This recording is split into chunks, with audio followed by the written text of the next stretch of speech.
The misconception is that the opposite of love isn't hate, it's apathy. I formerly subscribed to this thought. I once believed that when a marriage disintegrates, partners just grow apart like distant continents until there's an ocean between them. However, I was deceived. The antithesis of love is precision. It signifies the frosty mathematical demolition of the individual who imagined they could obliterate you. My name is Silas Thorne. For 7 years, I was a husband, a provider, and the CEO of Thorne Tech. I constructed a life that seemed flawless on Instagram and felt flawless in reality. I cherished my wife, Elara. I confided in her with my life, secrets, and passwords, which was my initial error, as while I was constructing our future, Elara was meticulously creating her own. I didn't learn about it through a lipstick stain on a collar or a late-night phone call. Instead, I discovered it because technology, the very foundation of my wealth, doesn't deceive. People do, clouds don't. This narrative recounts how my wife went away for a spa weekend, intending to marry another man, and how I leveraged that wedding to imprison her financially. On an ordinary, overcast Tuesday in November, I returned home early, eager to inform Elara of Thorne Tech's upcoming 8-figure valuation. I had champagne in the car and flowers, feeling like a ruler of the world. However, Elara was not at home. She was at Pilates, as per our shared calendar. I entered my office to upload tax documents for our accountant on our shared iMac. Upon logging in, her cloud storage window appeared left open. I intended to close it to preserve her privacy, but a thumbnail piqued my interest. It was a folder named Wellness Retreat addressed to Lucia. We had spoken about this trip. She explained she was exhausted and required a week of yoga, quietude, and cucumber water. I supported her decision. I was prepared to pay for an upgrade to the presidential suite, only to find a Sterling Vance wedding itinerary final draft in the folder instead of massage brochures. The world didn't collapse or spin. It simply paused. Every sound, from the refrigerator hum to distant traffic and ticking clock, grew crystal clear. I opened the document, learning that Elara Vance was getting married to Julian Sterling on November 24th at the Jade Resort Soufriere. This revelation left me sitting there for an hour, clicking through emails, flight logs, and pictures of a man, Julian Sterling, whom I only vaguely recognized from her Instagram lifestyle coach posts. Despite being younger than me and fitter, his smile held a carefree quality that hinted at never-ending late payments. The chat logs followed next, with Elara writing, "He's clueless, baby," just 2 days ago, implying he believed she was going for a detox. After delivering the certificate to Lucia, I'll return, initiate divorce proceedings, and employ the settlement funds for your studio. For now, I must tolerate him for another 3 weeks. Tolerate him, that was the phrase that shattered me, not the infidelity or intimacy. My love, my encouragement, my very existence became something she had to tolerate. The champagne still sat in the car. I stepped out into the driveway, retrieved the bottle, and drained it into the gutter. As I witnessed the pricey vintage dissipate into the earth, a part of Silas, my husband, ceased to exist. And Silas, the CEO, assumed control in business. When you discover a weakness in your system, you don't destroy the machine. You mend the code, you quarantine the virus, and you expel it. I returned indoors, erased my search history, and awaited her arrival home. Upon Elara's entry that evening, perspiring and radiant from Pilates, I kissed her cheek and inquired about her class. I heard her fabricate tales about an instructor named Sarah, a false persona. I smiled, prepared dinner, and acted the part of the naive, unaware admirer. However, upon her slumber the following morning, I contacted Silas Thorne, magistrate. My uncle Silas, the black sheep in the Thorne family, shunned his law degree to amass wealth. Instead, he spent 3 decades as a magistrate in family court, witnessing disputes over insignificant items and custody battles of golden retrievers. He was well-versed in underhanded tactics due to his vast experience. I arranged a meeting at a diner in another town. I slid the itinerary across the table, upon which Silas donned his reading glasses, chewed his toast, and read through it silently. "Saint Lucia," he commented gruffly, "either she is shrewd or her lawyer is." "Why?" I inquired. Silas stated, rapping on the document, "St. Lucia is an autonomous legal system, but we have a reciprocity agreement with them. A marriage there becomes legitimate here as soon as it's signed. However, their property laws are outdated. The country follows a modified form of the shared property concept, yet they apply an old colonial law known as the Marriage and Business Joinder Act." "Ah, Silas," I replied. "If she marries him there while still legally wed to you here, it's bigamy.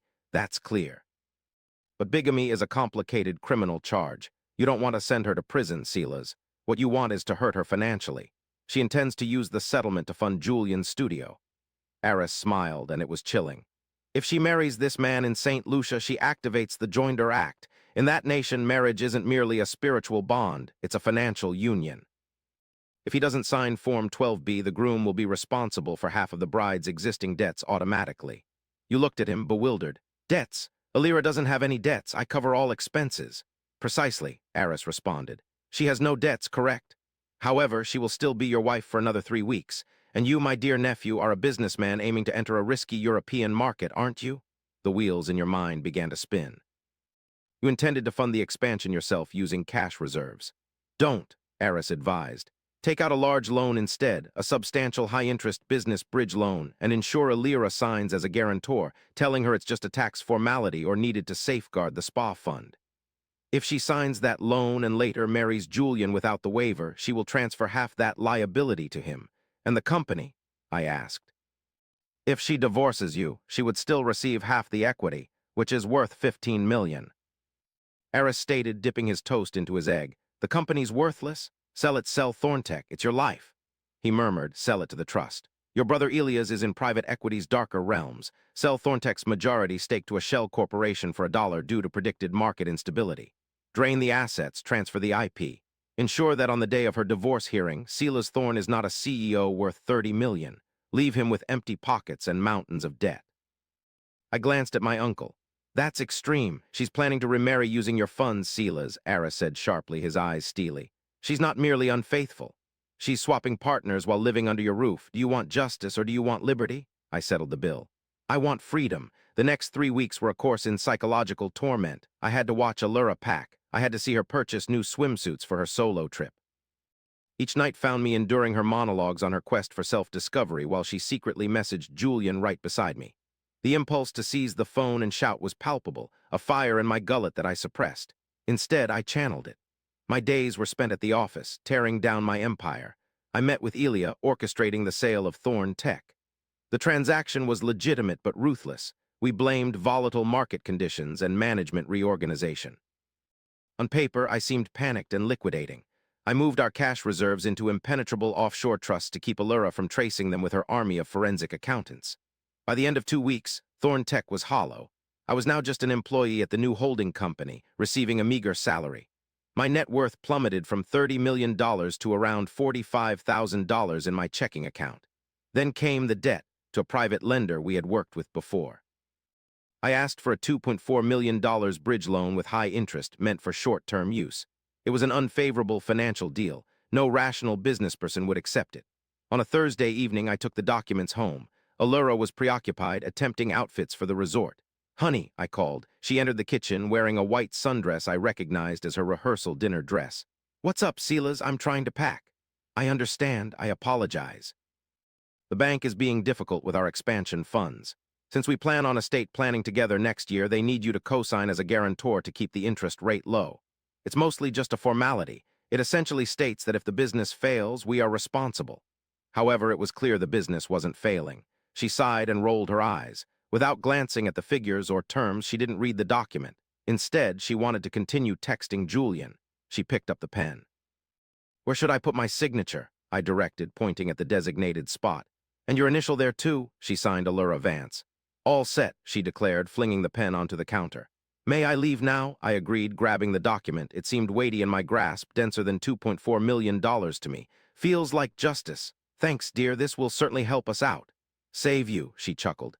It's your project, really, I'm just tagging along. You have no idea, I mused silently. Just before she departed the previous night, I carried out one last task. I logged into her email account once more. I discovered the exchange with the wedding planner and dispatched Lucia instead. Using a false email address, Julian Sterling from official gmail.com, I communicated with the planner. Greetings, this is Julian. Elara and I aim to minimize costs and paperwork. Kindly exclude the asset waiver and Form 12B from the ceremony packet. We prefer a traditional union. We are romantic at heart. Keep it straightforward. The planner replied in 2 hours' time.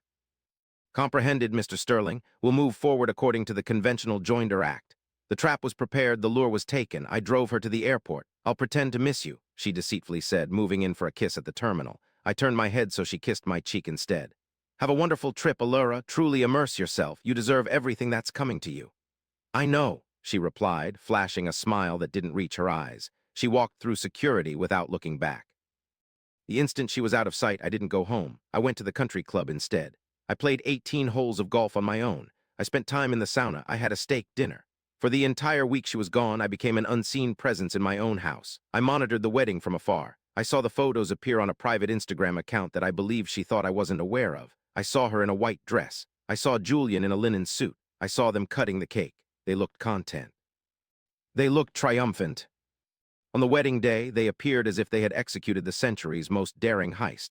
On November 24th, I found myself in my office with a glass of scotch and a signed loan agreement. As they exchanged their vows, I was authorizing the transfer of funds to settle the company's unpaid expenses following the sale. The money disappeared, yet the debt lingered. Upon her return, Elara's demeanor switched instantly. Instead of coming home to embrace me, she came home to fight. She entered through the front door with Julian waiting outside like an escaped driver. She tossed her luggage onto the hallway floor and said, "Silas." There was no greeting or inquiry about my well-being. I looked up from my book. "You're back early. How was your spa day?" Elara retorted brusquely, "Don't play games, Silas," before placing a manila envelope on the table and announcing, "I'm leaving you. Is that so?" I closed my book as she continued with her rehearsed speech, saying, "I found someone else." She'd been with him for some time, and 3 days ago they got married. She anticipated tears or pleading from me, craving a dramatic scene to bolster her story that I was feeble and she was strong. "Married?" I queried calmly. "That's invalid here, Silas." "Not in St. Lucia," she retorted with a smirk. "My lawyer claims it overrules our agreement here due to the intention to divorce. I'm filing today. I want the house, half of Thorne Tech, alimony." "You have $30 million, Silas. Don't be greedy. Just give me my settlement and I'll leave." "And Julian?" I inquired. "Is he part of this settlement?" "Julian is my husband," she declared haughtily. "Whatever is mine is his," I rose. "Indeed, Elara, you're right about one thing. Whatever is yours certainly belongs to him." I left the house without protest or uproar, allowing her to believe she had triumphed. That very night, she brought Julian into our home. Elara urged the process to hasten. She needed the money promptly to finance Julian's dream studio before Christmas. She and Julian, hand in hand at the table, presented a united front in the sterile courtroom that reeked of floor wax and old paper. Dressed modestly in navy, Elara appeared as a victim of an unhappy marriage, while Julian's overly shiny suit stood out. I was on my own, without legal representation, merely armed with my files. Mr. Strayterrace wasn't the judge. That role belonged to Honorable Justice Vance, who is unrelated to Elara and is known for her strict adherence to textual law, disregarding emotional appeals. She focused on contracts. "Mr. Thorne," the judge inquired, "you are self-representing against a petition for dissolution and asset division involving a substantial estate. Are you certain?" I confirmed my decision. Mr. Strayterrace was observing from the back row. Mr. Greaves, Elara's attorney, rose. He appeared slick. "Your Honor, this is a straightforward case. My client was entangled in a marriage devoid of emotional growth. She found affection. She remarried overseas. We merely seek the statutory 50% division of the marital assets, estimated at around $30 million. $30 million, the judge questioned, glancing at her documents. "I don't find that valuation in these records." "The company, Your Honor," Greaves clarified. "Thorne Tech," I declared, rising. "Objection, Your Honor. There appears to be a misconception regarding the assets." "Speak, Mr. Thorne," the judge ordered. I moved towards the room's center. I looked at Elara. She smiled. "Your Honor," I started. "I do not challenge the divorce. In fact, I endorse it. Elara is correct. She has remarried." I presented the certificate from St. Lucia to the bailiff. "However," I added, "this marriage triggers 2 specific events. Initially, the breach of our pre-wedding contract concerning infidelity, particularly the outdated moral misconduct provision. You might argue that it's obsolete, but a second issue isn't. It's legislated," Greaves exclaimed. "However," I replied, "the second point is not outdated, it's statutory. By marrying Mr. Sterling and St. Lucia without a waiver, Elara and Julian found themselves under the jurisdiction of the Marriage and Business Joinder Act," Julian murmured to Elara. She frowned in response. "Additionally," I continued, "the estate Greaves mentioned does not exist." A hint of a smile left Elara's face. "I am submitting Exhibit A as evidence," I said. "The bill of sale for Thorntech dated 3 weeks ago. The company was sold to a private trust due to financial instability and unfavorable market conditions." "Sold?" Elara questioned, her voice rising. "For how much?" I answered calmly. $1, I replied. The room fell silent. "Fraud." Greaves bellowed. "He liquidated the assets. It was a distress sale, officially audited and approved," I retorted. "The solitary dollar was put into our shared account. You spent it on a latte, Elara," you were told. Elara paled. I raised my tone slightly. Our joint assets aren't depleted. We have debts, substantial ones. I produced the loan document, the $2.4 million proof, Exhibit B, I stated. A business bridge loan for $2.4 million obtained a month ago, personally guaranteed by me. And Mrs. Elara Vance, I turned to face Julian. Now here's where it gets intriguing for Mr. Sterling, I continued. Julian, when you wed Elara and sent Lucia, you didn't sign Form 12B. I verified this with the registry. This means under the Joinder Act, you legally assumed 50% of your wife's pre-existing debts as your own. It's an automatic consolidation of debt. Julian looked at his attorney. What is he saying? Is that accurate? The attorney was hastily reading the St. Lucian statutes on his iPad. He looked up pale. It is true. It seems this agreement is a reciprocal bond treaty, sir.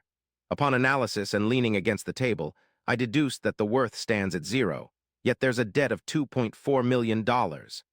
As Elara owes 50% of this sum, which totals $1.2 million, you are accountable for half of her share as Mr. Sterling, Julian. Moreover, with Elara being jobless and you becoming the primary income earner in your union, the bank can levy your wages and seize your assets to settle her part of the debt. Julian, I have a condo, he stuttered. I possess a vehicle. However, I retorted, the bank will contact you by the end of the week. Elara stood up. This isn't fair. You deceived me. I signed that document thinking it was for taxes. You signed it, I responded icily, because you were engrossed in texting your boyfriend and neglected to read what lay before you. You wanted a swift wedding. You received a speedy debt. The judge struck her gavel. She scrutinized the documents, Elara, then me. A hint of esteem or mirth flickered in the judge's gaze. The court confirmed the paperwork was correct, and the judgment was handed down. Legal liquidation of assets, valid debt, St. Lucia marriage recognized, divorce granted to Mr. Thorne. $2.4 million debt allocated as per signed agreements and international laws. Farewell, Mr. Sterling, Mrs. Vance. I exited the courtroom into the sun-kissed afternoon. Cries echoed behind me, Julian's voice ringing out. You said he was wealthy. You said we were secure. I didn't realize, Elara sobbed. He orchestrated this. He's a psychopath. I'm jeopardizing my credit for you because of this. I did not look back, heading towards the parking lot where Elara stood by his car, smoking a cigar. He offered me one. Had they fallen apart, I said yes, and took the cigar. I technically no longer own the company, but Elia manages the trust. Currently, I am a consultant for the new firm. I'll reclaim it at a fraction of its worth in a year when things calm down. My house is gone, yet it was already haunted by spirits. My wife is lost, too. Upon reflection, under that sun, I acknowledged she wasn't truly mine. I possessed an illusion of her. The genuine Elara was the one who pushed me to bankruptcy. Now that burden falls on Julian. I drew on my cigar, watching the smoke ascend into the heavens. It is often said that the best revenge is living well. I beg to differ. I believe the finest retaliation is observing those who sought to destroy you recognize they were fragile all along. Elara yearned for a life of opulence. She received a life of debt payments instead. As for me, I'm now debt-free, single, and embarking on a new journey. And my first action will be arranging a trip, possibly not to St. Lucia. They say the Alps are beautiful this season.